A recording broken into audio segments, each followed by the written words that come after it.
This is episode 2 of Wellness Trends Worth It or Waste. I'm going to be trying out and calling bullshit on a number of these trends because you can't bullshit me. So if you'd like to learn about the wellness trends you're seeing, the history and science behind some of these trends in a not too sciencey way, please hit the subscribe button and make sure you hit the notification bell so you do not miss an episode. Trend number 1 we're discussing is dry brushing to get rid of cellulite. I'm sure you guys have seen this on a wellness vlog. First, we're going to take a look at the history of dry brushing because there's a history here. Then we're going to look at what wellness gurus are currently saying about this trend. Then we'll look at what actual experts have to say, what's actually going on in these before and after pictures to reduce the appearance of cellulite. Then I'm going to try the trend out and I'm going to give you my 2 cents. Am I jumping on board with this or am I just giving it a complete pass? So first, the history of dry brushing. This is an ancient Ayurvedic medicine practice. According to Google, so it can't be wrong, Ayurvedic medicine is a medical system from India that's been around for 1,000+ years. The goal of Ayurvedic medicine is to cleanse the body and restore balance to the body, mind, and spirit. It uses diet, herbal medicine, meditation, breathing, physical therapy, and other methods. In Ayurvedic medicine, dry brushing is known as garshana, which literally means friction by rubbing. Some key components of dry brushing are that the brush is made of natural fibers, and you're doing this in a circular motion or long motions, typically toward the heart or toward lymphatic drainage point. A version of dry brushing has been used by the ancient Greeks and Romans, where athletes would use something called a strigil, I don't know if I said that, a curved medical tool to scrape sweat and dirt from their skin after exercise. Kind of looks like a body gua sha tool to me, gua gua. So what are wellness gurus and regular people saying about this trend? Melissa Wood Health, she's like a Pilates person, sells a monthly Pilates subscription, and she's always preaching about dry brushing. What does she have to say? Benefits of dry brushing: boost lymphatic system. What does that mean? Detoxes the body. What the does that mean? Reduces puffiness and cellulite, exfoliates skin, boosts circulation. All those sound like really great benefits. Dry brushing is something that I absolutely swear by and try to do it every single day. Take 1 to 2 minutes to dry brush before you get into the shower, and trust me, it's game changing. What else does she have to say? Let's talk about this for a minute. Why Pilates alone is not sufficient. Experience Pilates. You know that it is all about building strength, truly from the inside out. I don't know, someone who's saying this to me has never experienced Pilates before. Pilates alone is not sufficient. I would agree with that. Depends on the kind of Pilates you do. When I look at the videos, the workouts in her program, I don't think it's sufficient for somebody that's past 40 to minimize bone density loss and prevent osteoporosis. Anyways, is dry brushing gonna give you abs? Dry brush first, so I will just show you one video. Huh, that's crazy. Big shit popping, y'all. It does make it pop a little more. Why don't I see bikini competitors doing this? So, okay, look at her body before. I will just show you one video. And just look at how it starts to pop more. Wow, that's actually pretty crazy. Big shit. So while there's some reported benefits for the everyday person, the big benefit with this people seem to be so obsessed with is how it can potentially reduce the appearance of cellulite. So does it actually reduce cellulite? First, let's define what is cellulite. So cellulite is fat that collects in pockets just below the surface of the skin. There's thought to be a somewhat genetic and hormonal component. So 2 people can have very similar body fat percentages, and yet one person can show more cellulite than the next person. It also very much depends on where they are in their hormonal cycle, especially if they're a woman. Anecdotally, I noticed that the appearance of cellulite on the back of my legs is more obvious right before my period. And it's also important to note that a lot of people, if not like every female that's normal, has cellulite in some degree or another.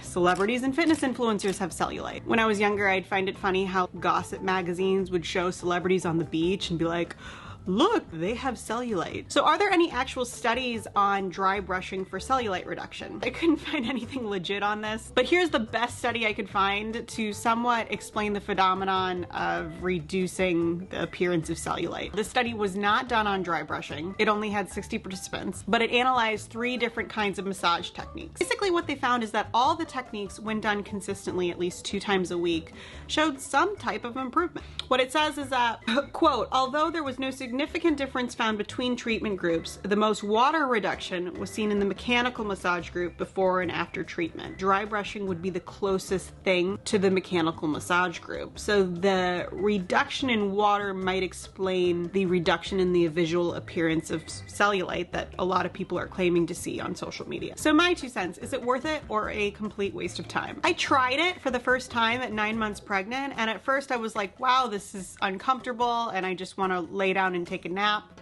maybe because I was 9 months pregnant. But then I started to like kind of like it. It felt good. Like I'm pampering myself in some way before I hop in the shower.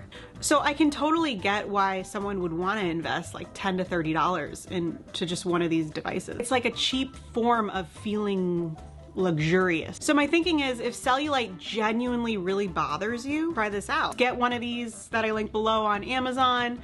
Try and do it at least 3 times a week before you get into the shower for 1 to 2 minutes. A lot of the articles say to focus moving long movements towards your heart. I'll link a video below from a massage specialist. I see nothing potentially truly harmful by trying this out. Obviously, always talk to your doctor before you implement anything new, but it felt pretty nice. Cellulite genuinely bothers you, the higher leverage thing to do is focus on your diet, implement a good strength training program. A lot of women complain about cellulite on the back of their legs and their butt, so try and strengthen your hamstrings and your gluteus maximus. Focusing on implementing more squats and deadlifts and strength-based training regimen is going to definitely reduce the appearance of cellulite, in combination with a better diet that might reduce calorie intake or stay at maintenance so you can build a little muscle while losing fat at the same time. That's going to be the higher leverage thing than just dry brushing. One of the benefits of also strength training is it reduces osteoporosis and osteopenia later in life. So, you know, live longer, feel better. Don't die from falling like so many people do. So will I be taking up this trend? I bought a dry brush. I like it. Am I going to be consistent with it? Who the hell knows? I'm about to have baby number 2. I feel like just getting a shower in is potentially going to be a challenge at times. So will I be able to consistently dry brush? Probably not. I like the way it feels. Like, I'm the type of person that in the shower doesn't use a loofah. I use exfoliating gloves. I just love the feeling of it. I like exfoliation. It makes me feel like a new human. Like I've shed this layer of skin. Is that weird? Take it with a grain of salt, but I'm a fan, but I don't think it's the highest leverage thing you can obviously do for cellulite reduction. And I don't think in this next phase of my life, for at least the next year, it's something I can be bothered with to do consistently. But you know what I can be bothered with? Drinking water, because it is absolutely essential. Staying hydrated not only helps you keep cravings at bay, preventing you from overeating and accumulate excess fat that can definitely lead to more of an appearance of cellulite, but it's just overall good for your skin, hair, nails, your mental state. Staying hydrated is really important. Element helps me stay hydrated because it includes all the major electrolytes that I need and none of the junk that I don't. It also makes the act of actually drinking water just taste better and more fun and interesting, because I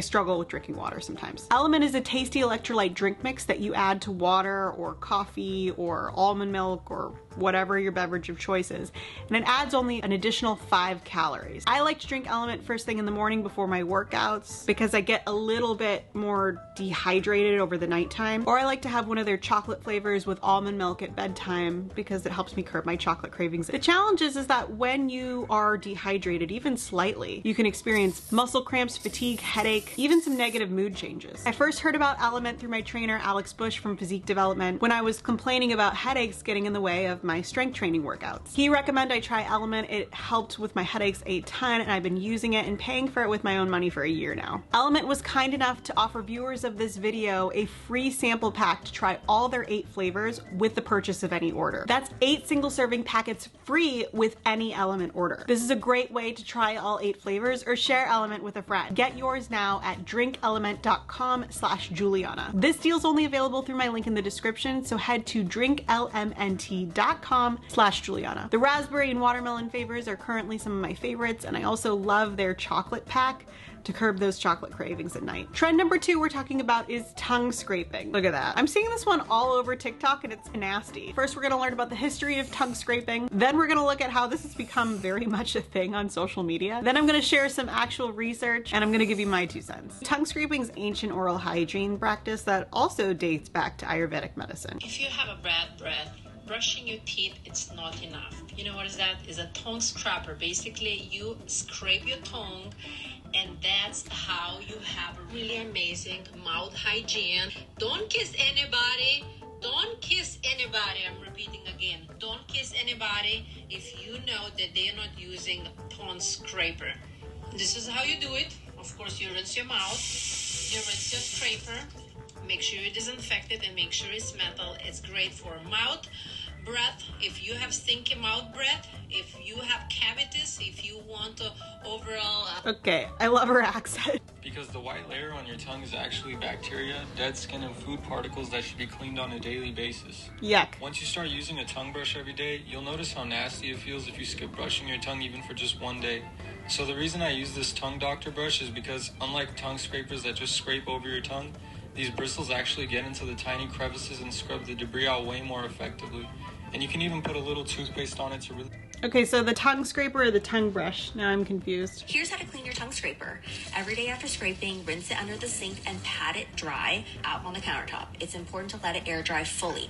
Every week, you can put it in a cup with a denture cleaning tablet for 3 minutes, then wash as normal. And then every month, you can throw it into the dishwasher. That was an actual dentist who uses a tongue scraper. But now you gotta clean this whole new thing? I don't know if I have time for that. Oh, now Target's selling one. If Target's selling it, it's gotta be a thing. Are there any studies on this? Yeah, there's a few. In a randomized controlled trial, 100 participants were divided into 3 groups. The tongue scraper group, the tongue scraper dipped in probiotic, and then the placebo group, or the do-nothing group. And then they had some objective ways to measure bad breath. Typically, the presence of certain sulfur compounds, plaques, or oral bacteria was how they measured bad breath. They weren't just like, breathe in my face and let me smell your breath and subjectively give you a score of how much better your breath smells. The study found that with and without probiotics, tongue scraping was effective.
Dentist, but just brush your tongue. Is that wrong? It's another thing to clean. I struggle with doing dishes alone as it is, so how am I gonna put this through the dishwasher once a month? Do I have to put this on my calendar? Wash your tongue scraper. Can't do it. So if bad breath is a concern for you, would I pick one of these up? Just brush your tongue, dude. Brush your tongue. If you're curious, I am still 9 months pregnant. I recorded a ton of videos as a backlog to have something to put out there for you guys while I was in my newborn bubble. I hope you guys understand. I'm definitely going to start posting more videos as soon as I come out of my newborn bubble, but I just wanted to make sure that I didn't leave you hanging. Thank you, and I will see you in the next video. Bye.